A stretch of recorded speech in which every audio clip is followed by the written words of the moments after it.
Welcome to the Morning Track Power Hour. I'm Dr. Andrew Gann with Dr. Michael Werbit, Esquire. On today's show, we'll recap the NFL's Week 7 and talk about our betting competition, as well as the Chiefs' victory over the San Francisco 49ers and last year's Super Bowl rematch. We'll also preview this week in the NFL, Week 8.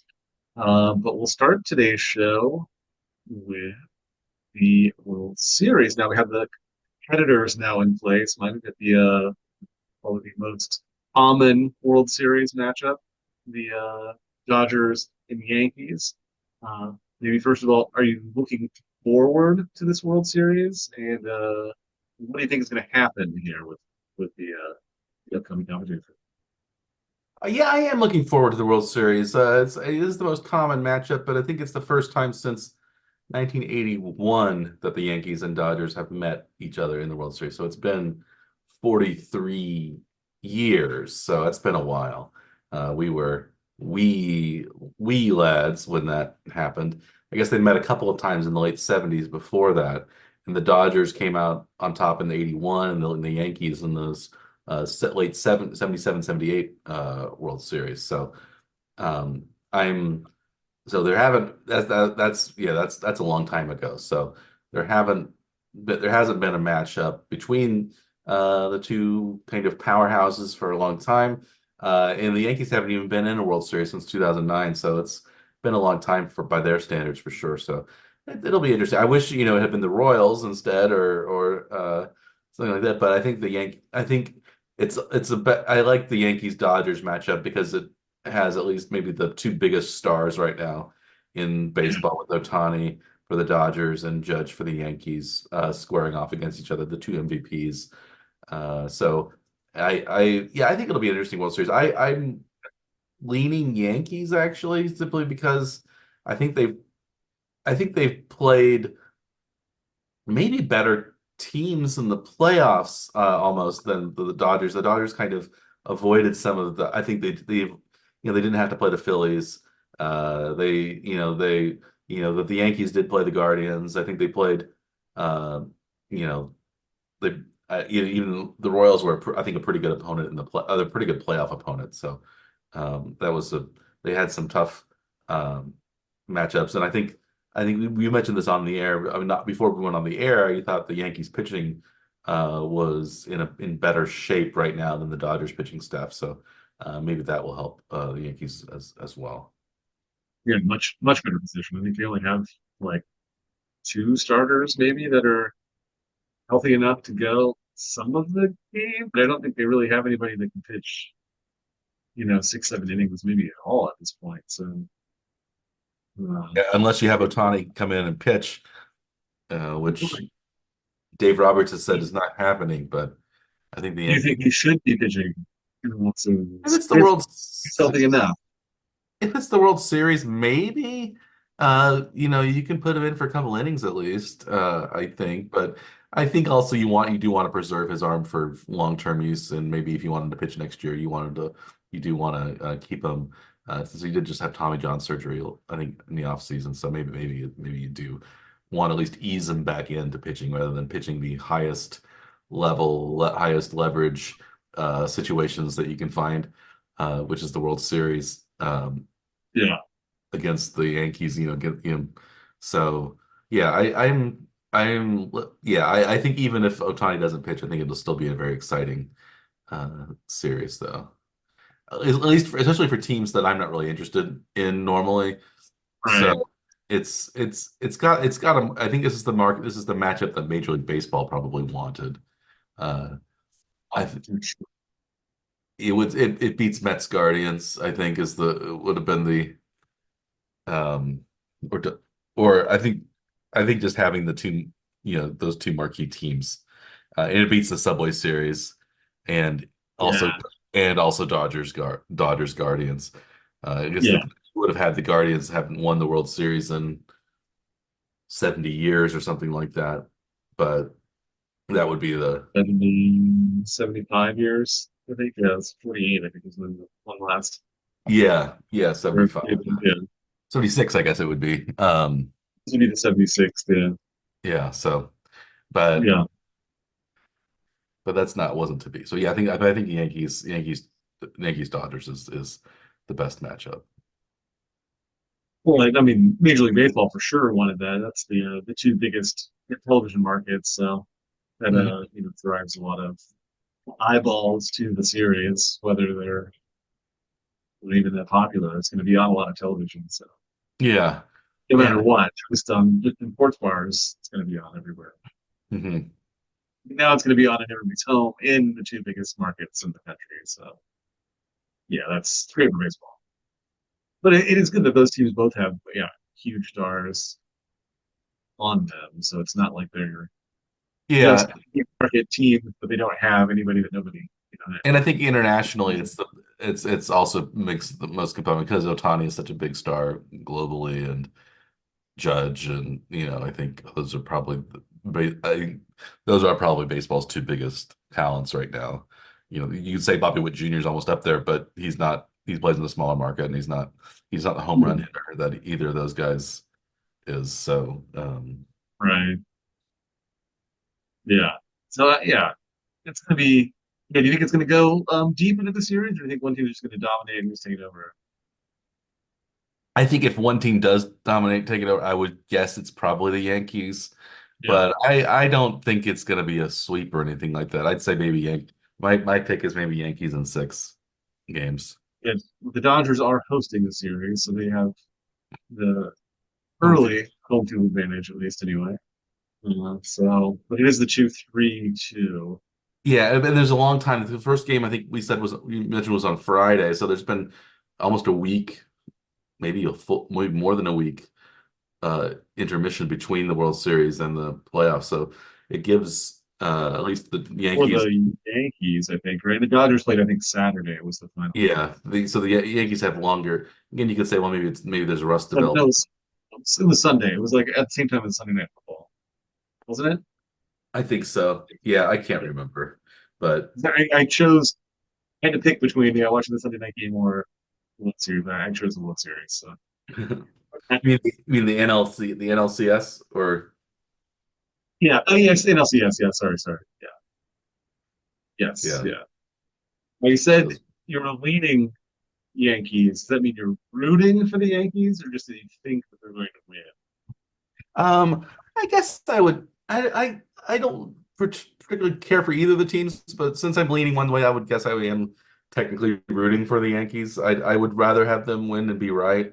I also have some friends who are from New York who want the Yankees to win, so I don't have any Los Angeles-based friends really, or at least Dodger fans that I know of. Yeah, So yeah, and I think. Yeah, the Dodgers have won it more recently than the Yankees have, and so maybe again if they've been waiting slightly longer, 2009 to like was it 2017 when the Dodgers last won or 20 they won the strike year they won 2020 so 2020 the Dodgers won. Yes, yeah, yeah yeah in the fan free season of right. No fans in not the strike year the COVID year I said the strike year again I think I said that the before the weird year where they only played a few games and I always think right. my mind always goes to strike rather than this was the COVID year um Yeah. yeah. Or the luck, yeah. But there's a hard time like rooting for the Yankees here because they've already won what 27 World Series. They don't need another one. Also, the Dodgers won I think the second most World Series. So it's Yeah, I think it also maybe yeah, you could say it makes the Royals look a little better since they lost to the World Series champions rather than losing just to the American League champions.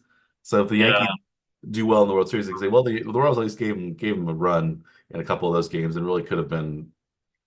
They probably should have won at least two games in that series. I think the Royals when they only yeah. won one. So. Like personally, I would still say that, but I would not root for them instead of rooting for them. Someone would throw into that. They just won't reach to that. I expect them to win. But I don't want them to at the same time. They've had enough victories in their history. We don't need it. They don't need our support. Like, Okay. So you're rooting for the Dodgers? nope. They're the same mentality as the Yankees. You buy everything they want. one. I don't like either team personally, so I So don't you're really care who wins somehow personally. for a series where neither team wins, it becomes both teams are disqualified somehow from uh We're participating. onto something here, Mike. Is this a possibility? You can find a loophole for us. Mhm. Sure.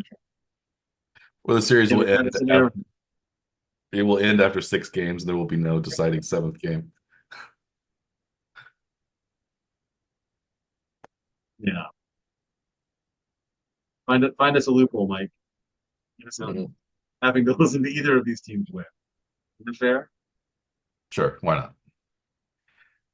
Uh, I do. I think yeah, I'm not looking for some weird loophole myself. I want to see some well played baseball and have a good and have the best team win. So I don't think I again maybe you could say that both teams are a bit obnoxious in some ways, but that they're the ones who made it this far, and I think they're deserving. Both teams, they both had very solid regular seasons, and I think it's good. I think as Otani's fun to watch. I think Judge is fun to watch. So if they weren't Yankees and Dodgers, uh, they'd be um, they'd be rootable, I guess, if that's a word. Yes. They'd be cheer. You'd be on their side. And of course, we wish they would have played for the Royals.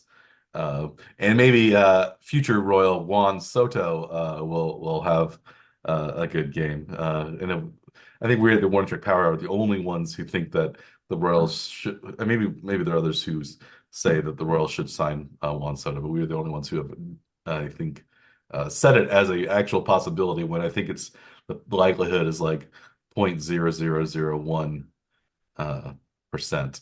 Yeah. Like, Well, how many dollars extra do you think he's earned by performance in the ALCS then? Like his heroics yeah, he's been in really the final good. game.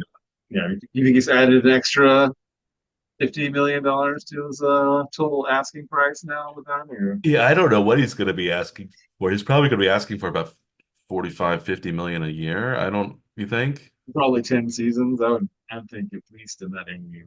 Yeah, 400 to 500 million is like probably like the starting area. And yeah, it may go higher still, you know? yeah. That's what But yeah, the Royals, yeah. yeah, if the Royals did sign Juan Soto and had Bobby Witt Jr., then they'd really have a team. Just like And I now feel you like have about something to build around. when George Costanza was brainstorming ideas to help the Yankees, and he goes, "Well, we could have Bonds and Griffey in the same outfield. Well, it wouldn't cost that much either." In his mind. So yeah, Things happen. things do happen. Well, speaking of things happening, should we move on to a review of week 7 in the NFL season, the week that was? We had uh, maybe our most prominently the Chiefs beat the 49ers 28-18 in San Francisco. It was a battle between two kind of injury-plagued teams, and the Chiefs came up on top with really one of their easier victories of the year. It wasn't one of those games that went way down to the wire. This is the second game in a row that the Chiefs have won that hasn't gone down to the wire. Are the Chiefs improving? Are they getting better by playing with without some of their injured stars, or are they still losing too many people to have this be sustainable over the long term? And the injuries are really piling up. And they're pretty significant players too. It's unfortunate how many players in the same position seem to be going down. Is what's really concerning with this week with Juju having coming up with a hamstring problem, I believe. Yeah, hamstring. He Yeah, injured his hamstring in practice, I think, and then he aggravated it in the game, and he's already been ruled out for next week against the Raiders. So that would make, I guess, Xavier Worthy the clear number one receiver, and Justin Watson and Mecole Hardman, who had a very good game. This is by far his best game in a long time for the Chiefs. yeah. Had some big sweep runs. He had a great punt return, and he looked kind of like the McCole Hardman of old. Um, Yeah. But even got in the end zone too, right? yeah, got that late touchdown. Um, and yeah, then I guess you have Sky Moore or uh, maybe go down to Justin Ross or somebody like that on the practice squad. They're just the big tight end sets, which they ran again next week with the multiple, what, three or four tight ends in some Yeah, Noah sets. Gray had a good game. So I think it was one of his better games. Yeah, maybe they want line up Noah Gray on the outside more if they want wide receivers or Fortson as a wide receiver. He was a wide receiver at one point. Maybe he's Yeah, getting integrated back into the system. Maybe this is where you get Kelsey back again, but it seems like probably without the other options, you still just the other teams will still just try to double team Kelsey the whole time. Um, probably. Until they get burned by someone else. yeah, or until maybe the Chiefs pick up another wide receiver. Do you think they're going to pick up somebody? I've heard that MVS is no longer available. Did he go to the Saints? Well, I hadn't heard. Yeah, I knew He he was was at least released. That was the last I had heard. I didn't see where he ended up. he's currently a free agent, but it seems like oh, there is the Saints did reach a deal with Valdez Scantling, Hmm. so he's on the Saints now. Or I guess Wikipedia still has him as a free agent, but I guess he is no, he's on the Saints now according to Wikipedia. So I guess Wikipedia seems like they're the ones that are always the official. I look at maybe we shouldn't look at Wikipedia as the official source, but it's I think the most looked at, most used, and most um, in some ways authoritative of a lot of websites. So um, yeah, so he's on the it at least reflects the conventional wisdom the best. And um, yeah, so he's on the Saints now. One rumor I've heard the Chiefs might pick up is Cooper Kupp from the Rams. Have you heard that rumor? If there's a possible trade, Yeah. that was something that came up in something today, I think, but I saw. I'd be shocked if that happened, and he's already injury prone and has Yeah, had the Chiefs injuries have since enough season injuries one. already.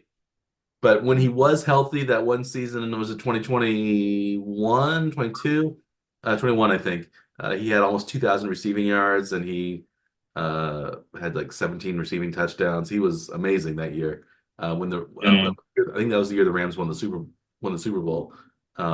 So having him would be really great, and also I think would open up things more for Kelsey because Cup is a little bit more of a possession kind of receiver, uh, more like what he's like a supercharged Rashee Rice probably if he's healthy. yeah, But yeah. Kind of runs a lot of the similar routes to like Kelsey does. I don't know if they would maybe even get in the way of each other almost. yeah, but I guess if you think, well, you have Worthy to take the top off the defense, and Yeah, maybe there's enough room underneath for two players.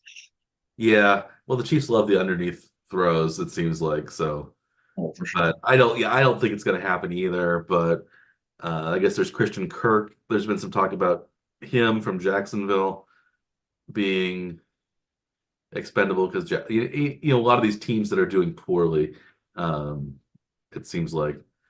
Well, there's somebody else mentioned. What was it from former Chargers receiver? That's Oh, Jets now. Mike Williams, Mike Williams. Yeah, because Devontae talking Adams about went to being, the Jets. Maybe he's disgruntled. I think Williams was always really great against the Chiefs. yeah. So There's with talk that he's maybe somewhat redundant, I guess, and with Jets now because he's the new addition. he's a little bit Devontae like Adams, Devontae Adams. similar players, I think. Yeah. Yeah, so I think Williams would be great too, but I don't see that happening. Probably I don't see I just don't That would know. be more likely. I think they would more likely go after him than they would go after Green Bay. Yes, Hmm. but just because Cup already has injuries, it's not very extremely likely. They're already dealing with that. They're going to be more injuries. I think Mike Williams had some injuries too, but. Maybe not this season yet, Yeah. though. Yeah. So we mentioned Juju Smith-Schuster injury. We also had Jaylen Watson injury. He broke his ankle, both bones in his ankle, his tibia and his fibula. Like, I think it was near the ankle area and not higher up on the leg. But so he's going to be out the rest of the season. So he was the second corner for the Chiefs after McDuffie. So like Nazi Johnson's going to replace him. So that's a big loss too. So like the Chiefs are losing somebody. It seems like every week. It's going to be tough to the Chiefs have had two good or lots of good plays on defense, especially they had two interceptions by rookie players. Uh, Chris Roland Wallace, who I don't know if I'd heard his name mentioned before this week even. Uh, Yeah. got an interception against Purdy, and so did Jaden Hicks. So And that was that's one of the things that they weren't able to do really last year was force turnovers, which is nice to see because they've been in pretty big situations too. Mhm. It's not. So it's good to see that they're getting some of Yeah. these things. Yeah, Yeah, so last season they never seemed to like have those land. They're relatively lucky, or random, I guess, right? When they happen more or yeah, less. But yeah. yeah, the So, catching of the ball, rather than just knocking it away is a little random, and also I think fumbles are the most random because it can go to any place, and um, yeah, I think a team that gets a lot of fumble recovery, you have to force a lot of fumbles to get a lot of fumble recoveries usually, so it's yeah. um, interceptions I think are maybe a little less random, but the Chiefs, but Mahomes threw two interceptions, both of them were fairly. What you wouldn't call them bad throws necessarily by Mahomes. One was Xavier Worthy fell down. Uh, I guess there wouldn't have been in that position had Mahomes and Worthy connected on the previous pass, the long bomb where actually Mahomes overthrew Worthy, which was kind of unusual. Maybe he should have put just a little more air under the ball. Um, Yeah. but he also had the one ball that was tipped. That was a good play by the defense, but that wasn't like Mahomes. The last couple of weeks, he's had some picks, but they haven't been picks where he's been throwing the ball into coverage or Mhm. seeing or not seeing a defensive player like he did earlier in the year. So he's thrown three interceptions the past 2 weeks, but none of them were really bad interceptions. Yeah. Where they were like clearly his faults. Yeah. Yeah, like he did a couple of times like, earlier in the season against Baltimore and um, against Atlanta. He had a couple, I think, as Mhm. well. So Yeah, they're still um negative on the turnover ratios though. Are you surprised by that? They're still managing to be the final undefeated team while having a negative plus minus. I'm not because I think the Chiefs last year kind of proved they don't need to have a positive plus minus, and I think the best teams prove that. That's like we said, turnovers are somewhat random. Creating turnovers, again, you don't always get the bounces to go your way. The interceptions sometimes come in bunches or don't come at all, and Yeah. it's a little bit random. I think like when we mentioned, if you remember, I think the Chiefs of like the Marty Schottenheimer years of the 90s, they always were near the top of the league in turnover margin, but they could never win in the playoffs because well, if a game comes along and they don't create all these turnovers, or if they start turning the ball over themselves, they can't do anything. If some so but if something bad happens in the Chiefs game, like if the ball doesn't bounce their way, if they commit turnovers or they aren't forcing turnovers, they can still win the game. So they can win even when they're not playing their best. And this was something I think we talked about last year with the Dallas Cowboys defense. It was creating lots of turnovers and getting big plays off turnovers and really winning big margins in games because of the defense creating so many turnovers. But then when that didn't happen, they would lose. And I think that's the case for some of those turnover uh, turnover what word am I looking with? Turnover not prone, but teams that turnover reliant teams, I guess is the word I'm looking for. And I think the Chiefs not being as turnover reliant are putting themselves in better positions to win every week. Yeah. Yeah. Speaking of winning every week, we did pretty well on our uh, locks of the week this week. At least I did again. You did so together we were 4-2 in our locks Yes. of the week. So uh, if anyone had just gone with our locks, they would have won a pretty penny over the weekend. Um, you got your lone victory in the Chiefs game. Do you want to talk about your bet and your win and your lock before covering your losses?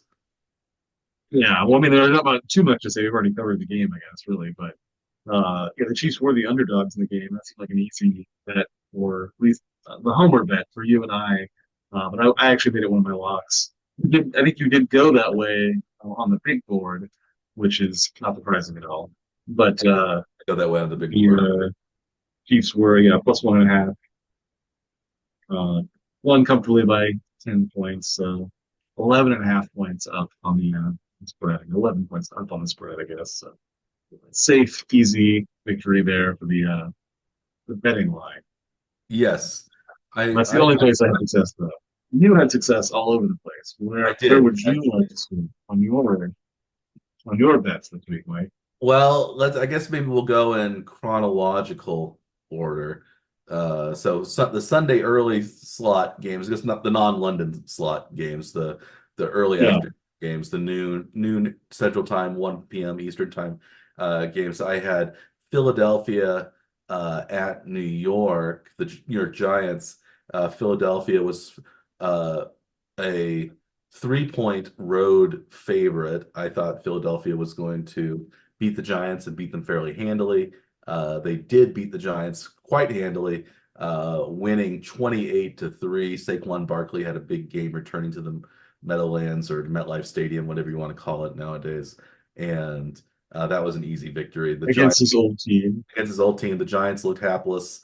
The Eagles, who have been kind of up and down this year, still have a 4-2 record, even though I think Nick Sirianni's become kind of embattled as a coach, and there's some problems with the offense and defense both. But against a not terribly competitive Giants team, Philadelphia did quite well. So they won that game by 25. So I won that bet by 22 points. So that was my easiest victory of the week of my locks. So my 3-0 locks, that was the luckiest of the locks. Surest of locks. Yes. Yeah, the dead that was the deadbolt of locks. Yeah. Yeah. Yeah. And Yes. um how about you want to start going through your losses, licking your wounds for this week? How about your first Sure. loss of the week? Your unlock of the week. Yes. Well, my first one was when I was very confident in it. It didn't go that way at all. Uh, I thought Denver's not playing very well at the whole.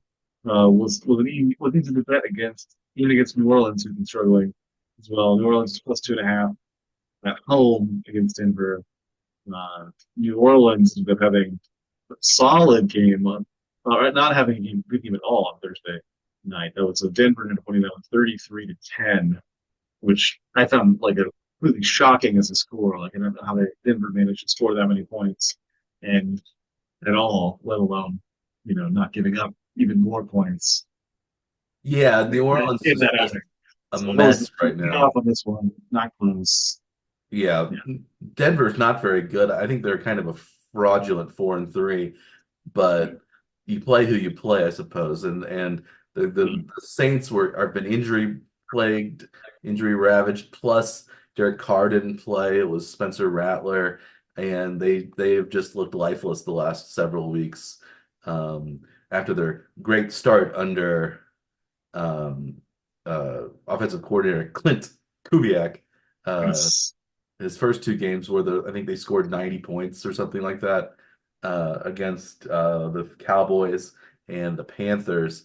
They've scored very few points since then. So Clint Kubiak has to go back to the drawing board to get the New Orleans offense moving. But yeah, I didn't think the Broncos are that good, but yeah, they won that game really easily. So I was surprised. I did pick the Broncos because I knew the Saints had so many injury problems, but it was a surprise that the Mm, blowout. mm, mm. Not good. How about your second game of the week, your second victory?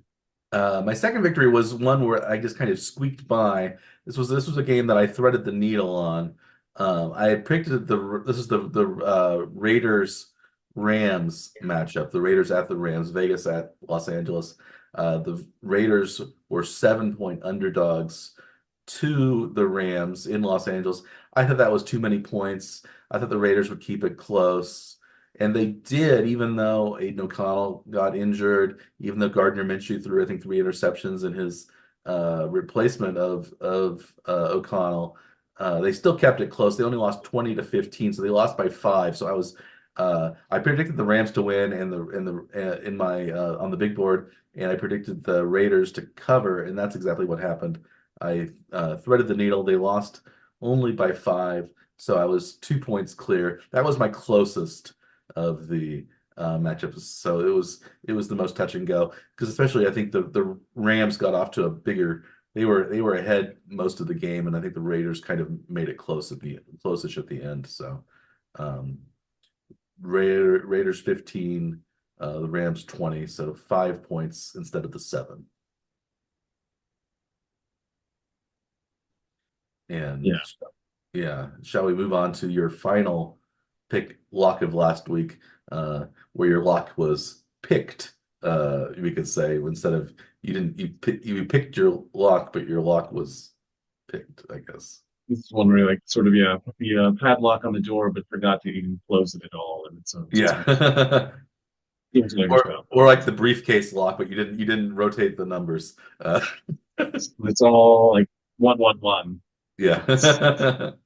it's, uh, so I would assume that my 20-point loss on the previous one would have been my worst loss of the day, but it wasn't the worst pick that I made. The Oh, worst pick was the Atlanta -3 against Seattle, where Atlanta ended up losing by 1 instead of uh, winning by 3, as the line suggested that they were expected to. Yeah, so yeah, Seattle ended up going into Atlanta and winning 34-14. Not a very competitive game there against another team, Seattle, who's not played very well all season. So it's another really surprising to me event, but ended up being my worst loss of the week. Not yeah. fun. That was the most actually probably surprising result of the whole weekend. There weren't a lot of big upsets this weekend, but that Mm. was probably the biggest. It was only a 3-point underdog winning. But yeah, I was surprised. On my big board, I went your way and I picked Atlanta to win. I thought Atlanta would cover. I don't think Seattle's that good. Um, but You were very favorite heavy. You were only picked two underdogs on the big board, and you got them both correct, mm, I believe. Is that right?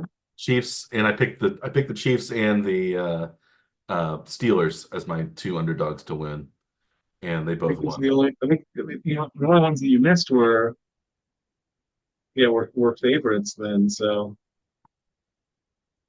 Yeah, I that's was pretty 12. impressive. Yeah, I was 12 out of 15 on the money line because most of the favorites came through. So, and I happened to get the right underdogs that I picked. So, Yeah, this you was really my have this best, week figured out.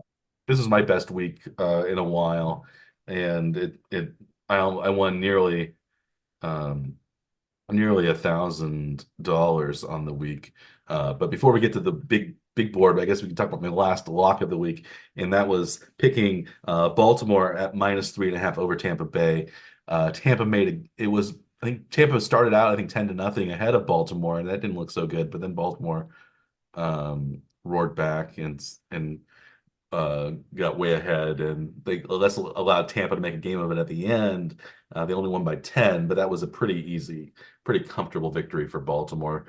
They had like 500 yards of offense, and Derrick Henry ran for about 200 yards, and I think Lamar Jackson threw for 5 touchdowns, and it was a big victory for the Ravens. They're looking really good right now. Their defense isn't looking so great, but their offense is really clicking on all cylinders. So I think they're probably the team that would probably give in the AFC anyway, would give the Chiefs the biggest headaches right now, even though the Chiefs did, and this is really good that the Chiefs managed to beat them in week one, because now, and somehow the Baltimore and the Ravens somehow managed to lose to the Raiders in week two. So the Chiefs are really 3 games up on the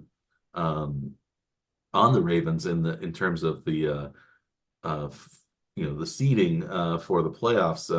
And the Ravens are tied as having the second best record in the league with in the conference with the Bills and the Texans. So the Chiefs are really sitting pretty right now, being up the 2.5 games or over the Ravens, and 2 games over the Bills and the Texans. So, but I think out of those three, still, I think the Ravens look the strongest so far. Um, yeah, I don't. It seems like though the Ravens play really, really well against the NFC. I think Lamar Jackson has only lost 1 game ever in his career against NFC opponents, and I'm not sure. So I think if the Ravens made the Super Bowl, they would be clear favorites, but they have a Yeah. tougher time against AFC opponents, maybe simply because teams see Lamar Jackson more and know how to play him a bit better. Yeah. Um, and at least the Chiefs do, and maybe some, the divisional opponents, the Steelers seem to play Jackson tougher.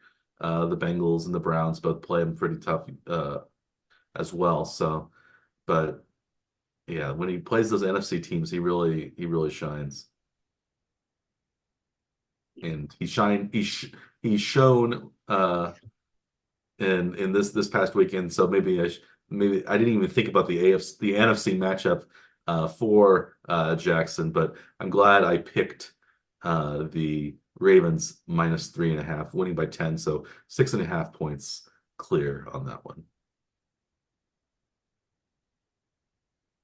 Yeah. So you ended up, yeah, 3-0 Three on and the oh. week. There was 1-2, but that brings you only one behind me now on the season. I'm at 11-10. You're at 10-11. So it's what was a very wide spread a few weeks ago is now all that lead that I have evaporating now. At I'm one worried. point, I was 2-10. So I have 8 out of my last 9. So 6 out of my last 6, 8 of my last 9. So my locks have become really strong locks over the last 3 weeks. So I want to continue that this week, see if that will happen. But yeah, my locks were just the flimsiest of picks earlier this season, but now they've become hardy and strong, uh, like a master lock or a Yale Yes, lock, a Chubb safe, uh, something like that. exactly. So, we talked about the games that are locks of the week, and maybe we can talk about our big. How'd you do on the big board, Skippy? I think you did better on the big board than you did on your locks of the We did really well this week. From 29 to 45 total picks, we're at 64%, which is not too bad. But you had 31 of 45 for 69% correct picks of the week, Mike. So you ended up being up almost $1,000 and cut over half your deficit for the season down. So you're down only 780 on the year now. I was up 640 on the week, so I'm up 660 for the season. Pretty happy with that so far. I think we're both well ahead of where we were last year, so it seems like we're all trending in the right direction. We're actually maybe figuring this out. So it seems like that's Yeah, it what looks you were like thinking too, or I'm thinking that. Again, probably usually when we think we're figuring things out, that's when it comes up to bite us again. So it's Yeah, I'm a little worried about this coming week then. So it's going to be a disaster, isn't it? it could be. I was a So you little make all upsets then to make up for what your expectation is based on how well you've done recently. I should go Costanza and just pick against myself each time. I don't know. I was a little I had a little harder time picking my locks this week than I did last week, I feel like. Yeah. But I feel good. My finally also my blanket unders came in with flying colors. I was 9 out of 15 on the unders, so I'm gonna go blanket unders again this week. Just keep that going because I think uh, maybe just unders come through a little bit more often than overs, and so if I can just go under every time, and then I won't miss any unders by going over on one and under on another. I will only maybe miss one of those two rather than missing two, possibly 2 out of 2 if I uh, mix and match my picks. So I'm going to stay uniform under. But were there any lessons that you've learned so far this season that you think you're going to keep going, or is this simply each week is its own week and you just have to try to uh, figure things out as you go along? Yeah, I think it's just a really a week by week thing. Like, and I try to judge like teams that are playing well versus not playing well. Usually teams that aren't playing well tend to continue to not play well. If they don't either just like snap out of it. So it's easier to bet against those teams than root for them, I guess, and hope that they will win and sort of bet on their side. But that's pretty much how I've been going about it. It's been like the lines have been sneaking up in the last several weeks. So for the over unders, which has always been really tricky to pick, but some of the games, like I even like think like, oh, this game can't possibly go over, so I'm definitely picking the over because it somehow will be the bizarre one. And I've done that like a couple times this last couple weeks, and it has worked actually. So like like some of those really high scoring games, like from week 6, or games like how did these either teams score any points at all, let alone be up around 90 combined or like that. So, it's just very unpredictable. So it seems like maybe even betting against what you think it is maybe the right way. Well, yeah, I'm not quite ready to do that, but I'm feeling like my under. I think I think the scores aren't going to be quite as high going forward. I think they had a couple of blips where scoring was really high, and my blanket unders weren't doing so well. But I think the over unders have crept up. The numbers have been creeping up, creeping up, creeping up. So I think there's more and more room for an under better like myself. So I'm going to do that. Um, were there any, we didn't Yeah. talk about all the games. Were there any other games that surprised you or you found interesting over the course of the week, or should we move on to week number 8? I thought the game that was I think was maybe more interesting than I expected to be was that Houston Green Bay game. So I kind of expected Houston to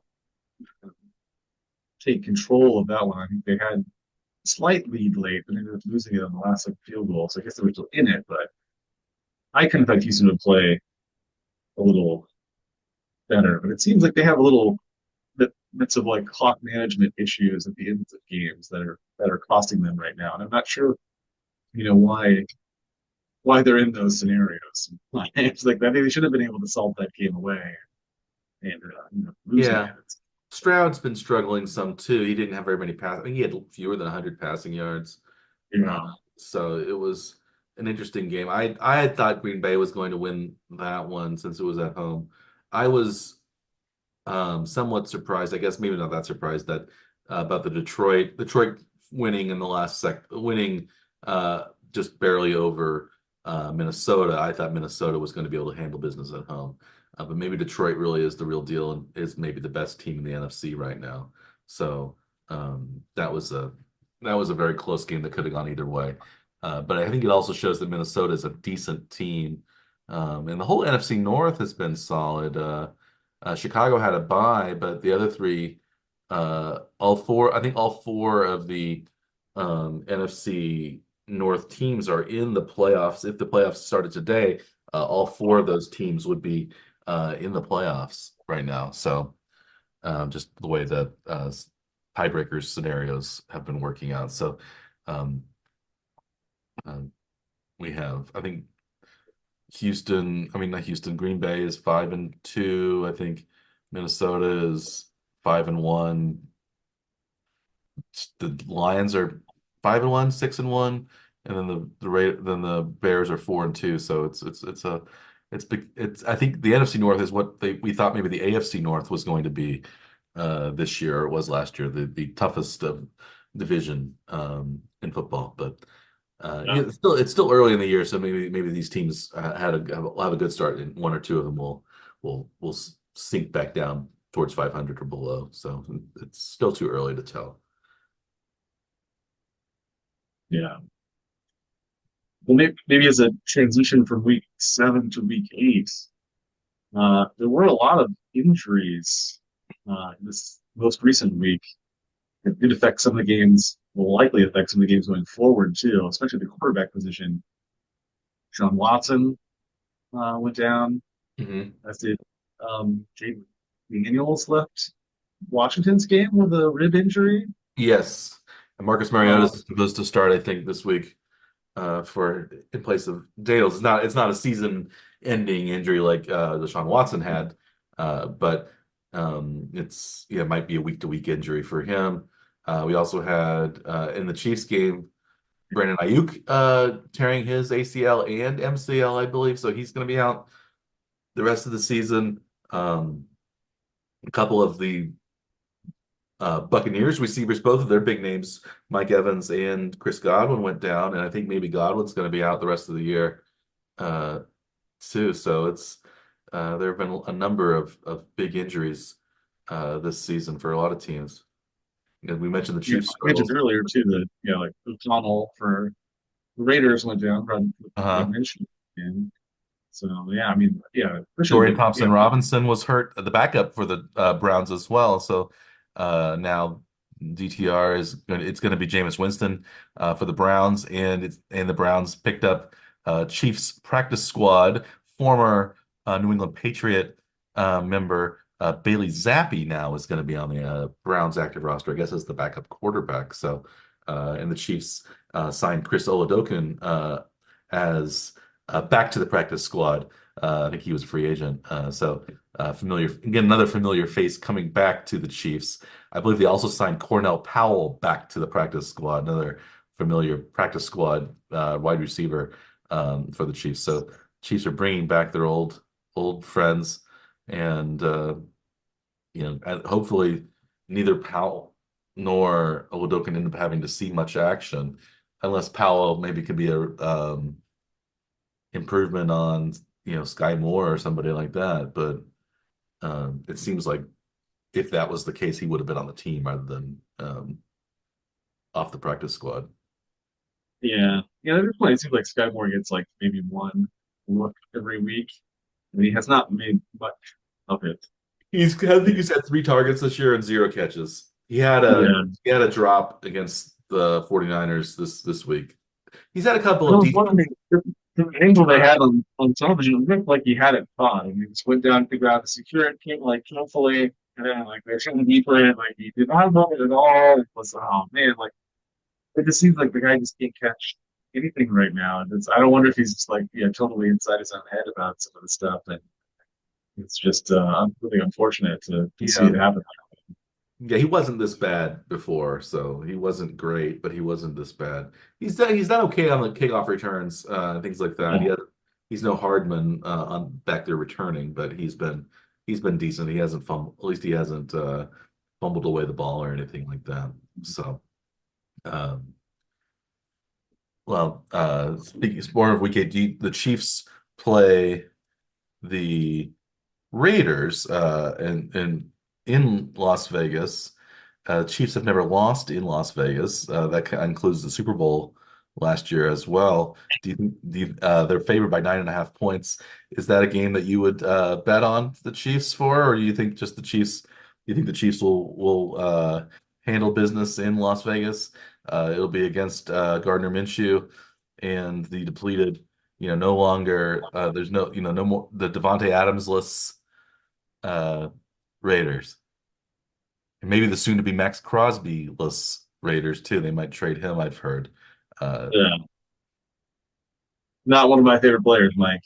I hope he doesn't end up anywhere near the Chiefs. That's my hope, at least anyway. But yeah, on the board, I will be betting on the Chiefs, but I don't think it'll be one of my locks this week. it's not Although one of my locks either. I'm pretty confident they will win and cover the spread actually this time too. Ooh, If they manage to win by 10 against the 49ers, they should be able to win by 10 against Raiders, right? So they should. It's a division that's opponent. Those games are always tougher, just because of the a good time. familiarity between the teams. But it's gonna have. But if it is in Vegas, there's gonna be a lot of Chiefs fans there. Uh, so at Speaking of Arrowhead. that, are you flying to Vegas to go watch the game then this week, Mike? No, I'm just gonna be watching the game on my TV here. I do have I think I do have NFL Sunday Ticket, so even if it's not broadcast here nationally, I can still watch it on TV with my YouTube TV subscription. Yes. So there's a But plug. you can still go to Las Vegas, still watch on your laptop while you're in Vegas on YouTube TV that way. I suppose I feel like I would be wasting money that way. Uh, and I have too much to do back here in Maryland to go to Vegas this week. But maybe you could go to Vegas and root on the Chiefs. I'm sure um, maybe maybe we know somebody that's going to go to Vegas. We probably will see somebody on. Oh, we definitely know some people in it. Yeah, Yeah, there's like it seems like Louis and or Tom Hirschway, uh yeah. uh Brad Mooseville. Those guys like seem to like go to a lot of random games like regularly. If it's a I think Vegas game, I think we should get going. I think Hershey went to the 49ers game I saw on Facebook. Oh yeah, I'm not surprised. So maybe he won't go 2 weeks in a row. I don't know. Or maybe he'll stay out on the West Coast and just travel to Vegas from Santa Clara, California, home of Maybe Levi's, going to and then go to Reliance Stadium. But yeah, so the Chiefs play. I think the Chiefs will win too. I don't know if they'll win by 10, but I don't have to make that pick quite yet, at least. It's not one of my locks of the week. Maybe we'll introduce our locks of the week and then talk about the rest of the week that's coming up. Um, we talked about that Houston Green Bay game. Houston lost that game, but I've been kind of down on Houston this year, as you probably have noticed, but I am going to pick Houston as my first lock of the week. They're playing at home against Indianapolis. They're favored by 5.5 points. Indianapolis, I think, uh, it's Joe Flacco's quarterback. Anthony Richardson is, I think, still out. Speaking of another quarterback who's been injured. Um, yeah. so I think that seemed like a small spread for I think on a neutral field, maybe I would say that Houston is 5.5 points better than Indianapolis. And so being at home, I would have guessed that would have been closer to a touchdown or 8 points even. So I think Houston is not favored by enough against Indianapolis. And so I think Houston will try to bounce back after a tough loss and try to get some things right against a divisional opponent that's kind of been on the ropes lately. So I like Houston minus 5.5 against Indy. Yeah, if that was Anthony Richardson, do you think you'd be considering it differently, or would No, that I'd, affect it? I'd probably I'd probably be doing the same thing because I think Flacco adds just as much as Richardson. I think Richardson adds more, but also has more. He's splashier, but he's also has more negative plays. I think Flacco Yeah, is a little steadier. But I think they kind of even out. yeah. The risk reward kind of thing is Yeah. maybe interesting, but not enough to make you switch. So even if you heard that like Anthony Richardson's to be back for the game, you'd still be like, I'm fine, but that's okay. Yeah, I'd still keep that bet, I think. Yeah, five minus five and a You half. like it more actually. You think it's If maybe a he's little too risky. if he's still a little maybe banged up, I don't know.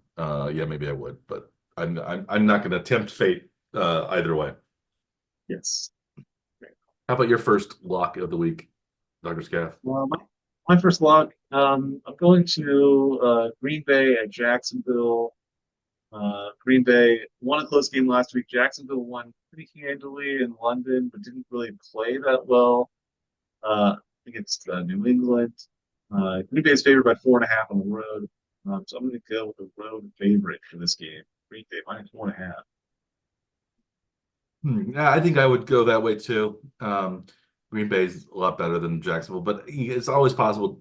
You think, Jacksonville will finally figure things out one of these weeks, and with Trevor Lawrence, with some of the guys, some of the weapons that they have, but they haven't looked very good at all. So I don't think that's a bad bet at all.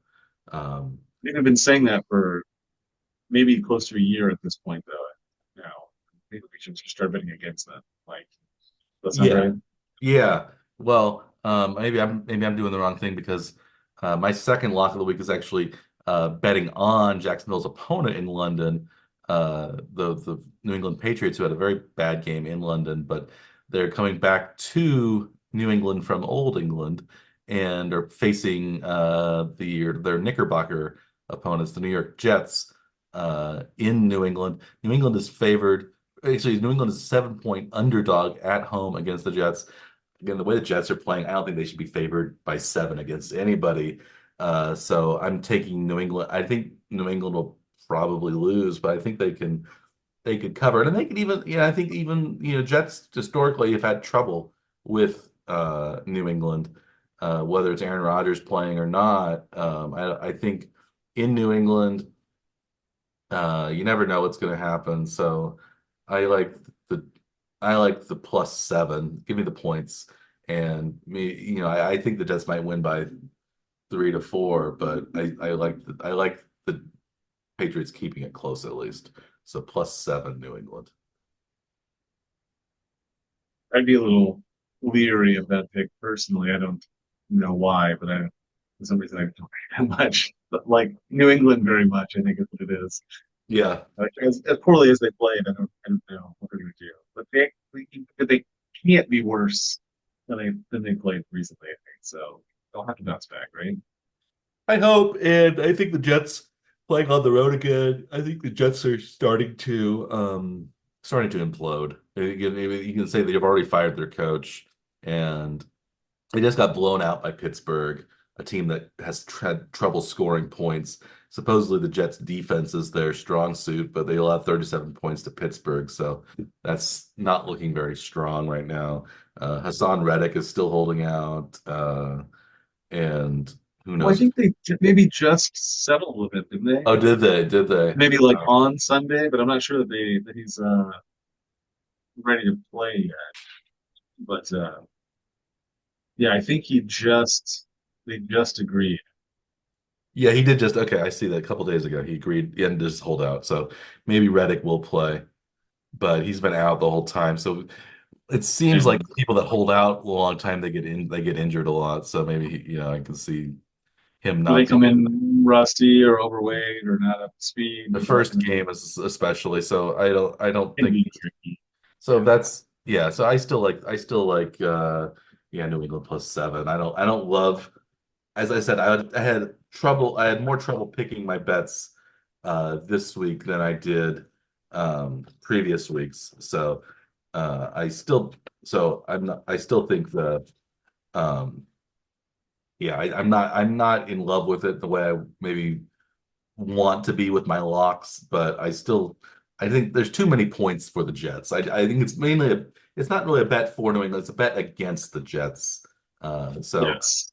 Um, Not even for the Jets to lose. Jets not win by as much as they expect. Yes, yeah. So they can still win by 6 if they want to. Uh, they just have to stay away. You're by no means saying like take New England on the money line. You're just saying they can cover the 7 point spread. Yeah, That's what I'm saying. I was good with betting on a 7-point underdog last week when I bet the Raiders +7 against the Rams. So maybe this will be another +7 underdog that I can bet on this week. So maybe that'll turn out my way.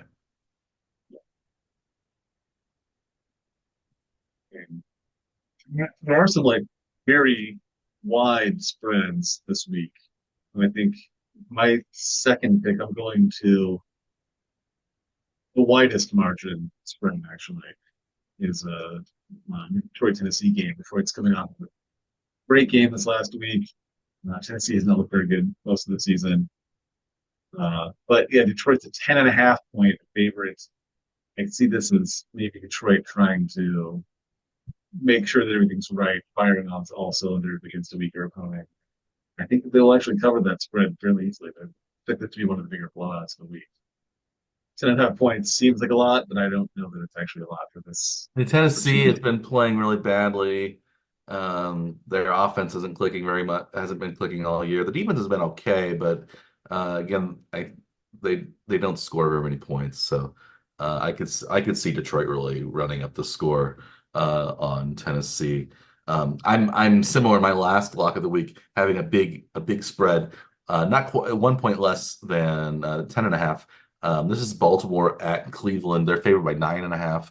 So Cleveland, I guess, will start Jameis Winston, um, and then maybe have to go to Bailey Zappi if Winston doesn't can't is hurt. So, but I think the Ravens, the way they play, have been playing, they like to run the score up. They like to win big. So I don't think the Ravens minus 9.5.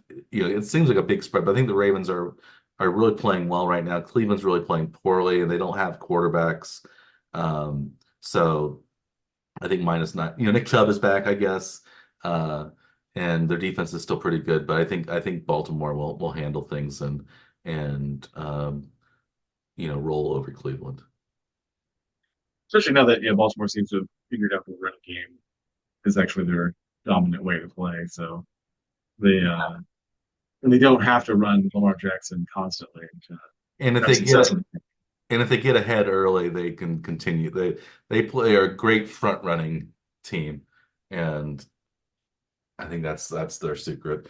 Or like you said, they don't abandon if they don't abandon the run, they're playing pretty well. And against the Chiefs, they've kind of had to abandon the run because they've been down early and have been changing their game plan, or at least maybe they just don't run very well against the Chiefs. The Chiefs' run defense has Mhm. been really good this year. So, So um, especially when it's close to the end zone too. So that's yeah, how many fourth down stops did they get in the red zone in the last month or so? It's been pretty impressive.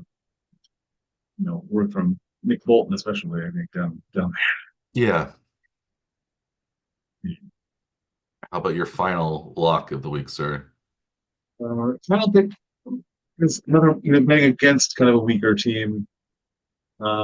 This time on the Monday night game, going with Pittsburgh minus 5.5 at home against the New York Giants. Pittsburgh seems to be playing pretty well. A nice first appearance from Russell Wilson this last week. I expect them to kind of handle the business here this weekend. And the Giants have been I don't see the Giants, yeah, really competing with them. 5.5 points is a little bit bigger than I would prefer to bet as a lock with Pittsburgh, but I think they should be able to handle the Giants by a touchdown. Yeah, yeah, I think so too. It's not a great Monday night game, that's for sure. But Yeah, I think that yeah, I would lean Pittsburgh in that matchup as well, simply because they're at home and they've been playing pretty well at home. And they handled the Jets very easily. I think the Jets are they're both bad, the Jets and the Giants, but I think the Jets are a little better than the Giants. Just because they have I don't know, maybe they have better offense than the Giants. I think the Giants have a good offense if they only throw to Malik Neighbors. I think Daniel Jones has like 100 and something quarterback rating when he throws to Malik Neighbors, but has like a 40 something quarterback rating when he throws to anybody else on the team right now. So um, seems like he should be throwing to Malik Neighbors more often, then, doesn't it? yeah, but Neighbors has been hurt a little bit, but he's been really good for him. So those are our locks of the week. Are there any other games that we didn't bet on that are interesting to you in this upcoming week?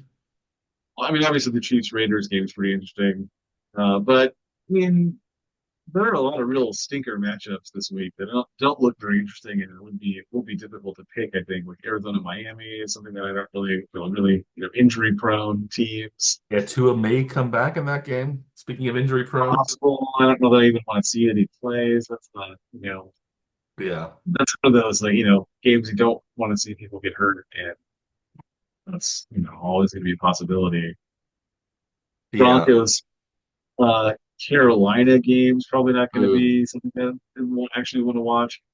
Like the premier matchup of the week is probably the Dallas San Francisco Sunday night game, but neither of the teams have been playing particularly well recently. Is that the game you saw as the maybe the biggest names on the schedule this Yeah, week? yeah, that would be a big game.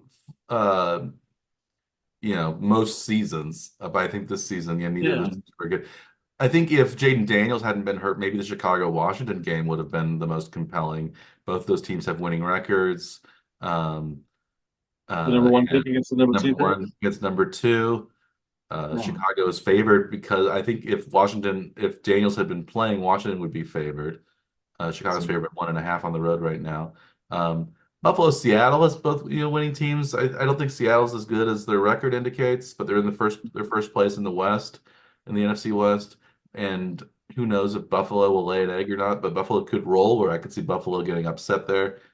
Uh, yeah, I think the Philadelphia Cincinnati game is an interesting game because Cincinnati is I think 3-4. So if they win that, they're 4-4. They're kind of back in the playoff hunt if they win this game. Mhm. But the Eagles, if they win that game, they're kind of solidifying their own playoff status. So I think it's an important game for both teams. And both of those teams, I think before we started the season, we thought probably both of those teams would be playoff teams coming in. yeah, So I think maybe that's I don't know. I think that's one of the more interesting games. yeah, Atlanta, Tampa Bay maybe as well, but Tampa Bay we will see they don't have any of their receivers available. At least not their top two receivers available. So yeah. They're both maybe coming off of blowout losses, yes. so that's kind of unfortunate for both of them. Mm, But, yeah, yeah, yeah, I think maybe the ugliest another you mentioned the Carolina Denver is an ugly game. I think New Orleans and the Chargers is another ugly game. The way New Orleans has been playing, the way the Chargers have just been playing kind of ugly, low scoring football. Uh, and Yeah, there's some stinkers maybe on the match on the list. What about the Thursday night game? Minnesota at the Rams. Minnesota is favored by 3 on the road against the Rams. Do you think uh, Minnesota will bounce back and win their sixth game in seven, or do you think the Rams will take the game at home on a short week? I I would be leaning towards Minnesota right now. I don't, yeah, I don't think the Rams are actually as good as they've sort of been playing. I guess I've been kind of weak opponents. I think when they've managed to win games anyway, but. Yeah, so I would expect Minnesota to bounce back. What were you thinking in this one? I don't know. That's what I was. I think the Rams should be better than what they are, but maybe that's just what they are. They are in a rebuilding year. Hmm. Um, I don't know if I trust Sam Darnold on the road that much, but the way the Vikings have been playing is pretty good. So yeah, this is Thursday nights are always weird. So maybe I just predicted weirdness to happen. So maybe I just say Rams, and they take that game. I'm not, don't hold me to it. I haven't made my picks on the big board yet, so I might change. Yeah, But right now, I'm just thinking, yeah, maybe Rams. I don't know. yeah. It's in Los Angeles. It's surprising though the line. The opening was to that game. Doesn't it seem extremely high? 48.5 is pretty high. I would go, I'm going under on every one. But I would go under on that 48.5. But yeah, you never know Thursday night. The Rams only managed to score 20 against the Raiders last week, and they were off the week before. 19 against Green Bay in week 5. Uh, Only 18 against the Bears in week 4. So they're The Rams aren't scoring a 20 lot is of their points. highest point total they've had in the last 3 weeks. So Yeah, so I think it's, if it's a 24-20 game, that's under. So, uh, Yeah. yeah. Yeah, so I'm going, yeah, under might be the best bet on that one. That's our cumulative Thursday lock. Of the Yes. but yeah, we'll see what happens in week 8 in the NFL season. There are lots of games come out. There are no buys this week, so there's a full slate of 16 games. So that's the first 16 games get. Does that seem odd to you that there aren't? This is kind of mid-season. They've already had several. The Chiefs have had their bye. Other teams have had their buys like in week 5, 6, 7. But now week 8 comes along. Nobody has a bye. Yeah, I'm not sure why. It's not like it's like a special weekend where, everybody plays, right? It's I don't, Yeah. if it's a holiday weekend or something, they tend to have games. So yeah, I'm not sure why that would be a full slate in the middle of the season. Yeah, I don't get it. So we could push Yeah. all the buys back a week to have this week earlier in the season or something like that, right? Yeah. Yeah, I don't understand it either. But well, we should just be happy that all teams are playing. Maybe this is the week that a couple teams should have by given the injuries that have been piling up for teams. But it Yeah. seems like the Chiefs have already had their bye. They're still got injuries. It seems like a lot of the injuries are not just injuries that people get better over the bye week. It's that they're being out for the season. A lot of season-ending injuries or Yeah. multi-week injuries. So it's I don't. Do you think there have been more injuries this season than previous years, or is it just Seems like it. we're always surprised about injuries and we always bigger name Yeah. people get injured? I know like last year we were looking at the number of quarterbacks that we previewed at the beginning of the season to like how many actually like made it into games, but it was a lot, it was a high percentage that actually played. I So I think it don't think we're was close to that yet, but I think it it's was gonna get 60, maybe 60 starting quarterbacks or something like that. yeah, Um, right in that area. yeah. So I think I think there have maybe have been a few more injuries, but I think it's also because the Chiefs have had more injuries this year than previous years. So maybe it seems like there are more injuries around because the Chiefs have been healthy usually, it seems like. Um, but they've had a lot of injuries this season compared to last season. So um, yeah. And San Francisco's had a tough year too with injuries, especially with McCaffrey not being able to play yet this year with like tendonitis, and Yeah, Samuel missed the game with an illness, so that's not expected to be a and he long has term. pneumonia now, is what they've said. Oh, I did not hear that. So Yeah, that's not fun. so Debo has been injury prone, as has McCaffrey, though, previously. It seems Yeah, like we've talked about the 49ers having like a lot of injuries before. It seems like maybe the system causes injury. Usually it seems like the quarterbacks have been injured, except for Purdy. He's been healthy the whole time, but like it seems like the yeah, 49ers quarterbacks often get injured under Kyle Shanahan, but I don't know if that's just coincidence or what. But um, yeah, yeah, the 49ers have had their share, more than their share. But yeah, they I don't know if they're that much different from the Chiefs though, because Pacheco's gone, Rashee Rice is gone, Hollywood yeah, Brown, um, Omenihu has been out the whole year.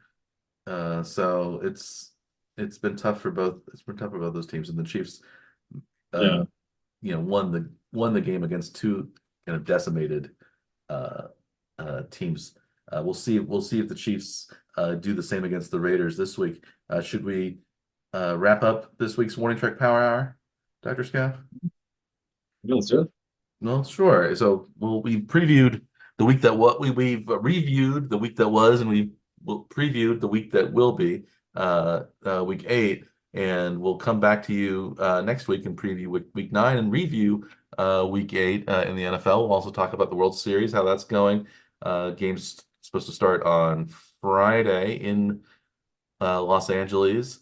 Uh, and we'll talk more about the World Series next week. Talk about how we think the series will go. I think did you make a prediction, Dr. Skip? I predicted the Yankees in 6. Did you have a?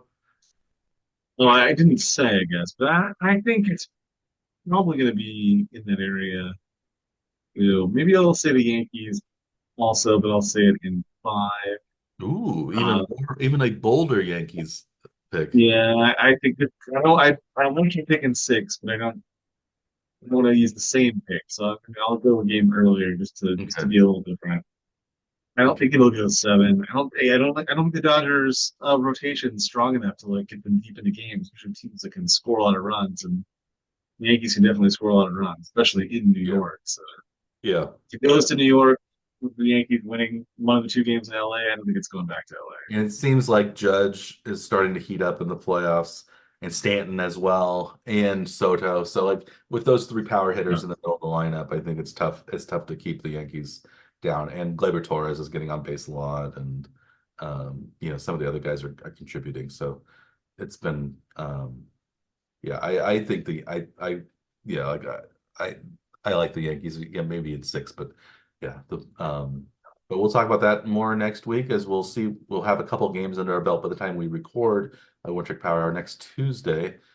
We will also have the full NFL slate under our belt, and hopefully, touting will be cheering and toasting the Chiefs 7-0 record next week. Maybe they're on their. This is too early probably to say. Could they possibly have an unbeaten season? They still have a few type of matchups left. They have Houston to play, Buffalo to play, and Pittsburgh to play, but they've probably played some of their other toughest games already since they got past Baltimore, got past Cincinnati, got past the 49ers. So, but we will burn that bridge when we come to it, as they say, as they don't say. Um, but speaking of burning our bridges, I think we've burned them all this week. Uh, we have no more. We've had our hard hitting and hair splitting analysis as is our want here on the One Trick Power Hour. So we wish if you're betting this weekend, we wish you good results in your bets, good results in the teams that you're rooting against, as long as your interests don't conflict with ours, as Don Vito Corleone said to Virgil Salozzo. Um, and to paraphrase the Don. Maybe it was Tom Hagen who said that. I can't remember who said that line. I th I think it was uh, Don Corleone who said it. Um, but we wish you luck as long as your interests don't conflict with ours. And as always, I am Dr. Michael Werman. He is Dr. Andrew Scaff. We are the Warning Track Power Hour. Please like and or subscribe to our YouTube channel or our podcast, which is available on many different podcast delivery platforms. And on uh, on those notes, as we are typically saying on this program, we wish you a good day.